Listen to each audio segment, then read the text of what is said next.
L'art est partout, de la rue à l'entreprise en passant par nos maisons. L'époque a intégré l'image dans toutes les dimensions de la vie.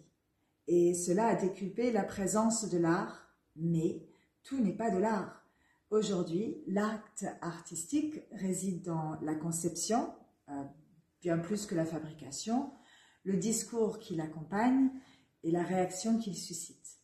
L'art n'est plus simplement la reproduction du réel, mais l'actualisation d'un discours et d'un concept. Nous savons tous que les moyens pour se faire connaître, ce n'est pas ce qui manque aujourd'hui. Et c'est peut-être la difficulté d'ailleurs. Tout le monde peut être visible, mais seuls ceux qui sauront se démarquer seront vus et reconnus. Je vais vous résumer les 4 étapes indispensables pour sortir de l'ombre et vous mettre dans les meilleures conditions pour réaliser vos objectifs en tant qu'artiste. Première étape. Vous êtes l'expert de votre art. Vous devez savoir parler de ce que vous créez. Quel est votre processus? Pourquoi est-ce aussi important pour vous de créer cette forme d'art? Et quel est votre concept bien à vous? Je vais vous proposer un petit exercice. Prenez le temps de refléter sur votre identité artistique, sur ce que vous créez et comment vous le créez. Et résumez tout ça en une phrase. Donc, c'est ce qu'on appelle un elevator pitch en anglais. Donc, vous faites une phrase qui résume ce que vous faites artistiquement.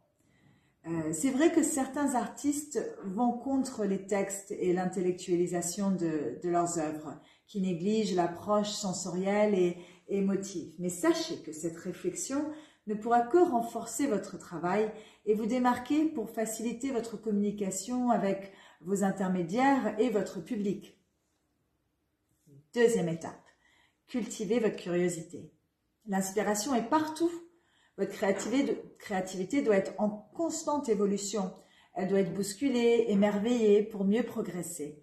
Regardez autour de vous et prenez note.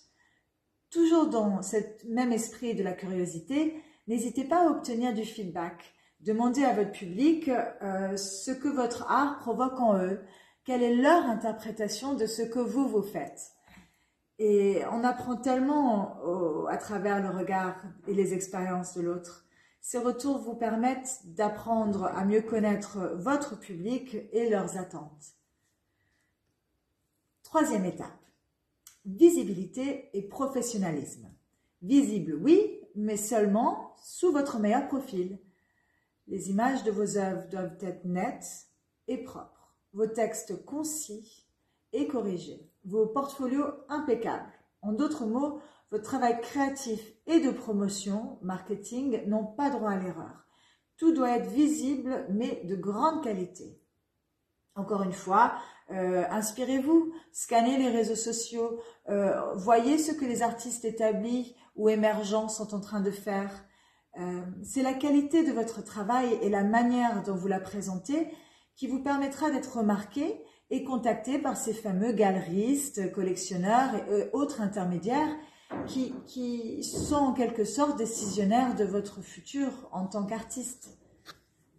Quatrième étape, restez informé et connecté.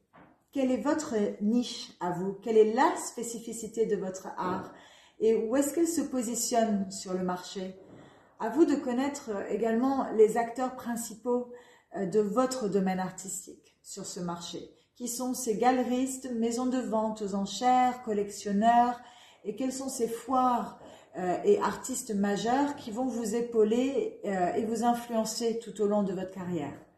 Enfin, apprenez à mieux estimer et valoriser votre art en observant les prix, mais surtout en restant également à l'écoute des conseils de collègues artistes et autres influenceurs.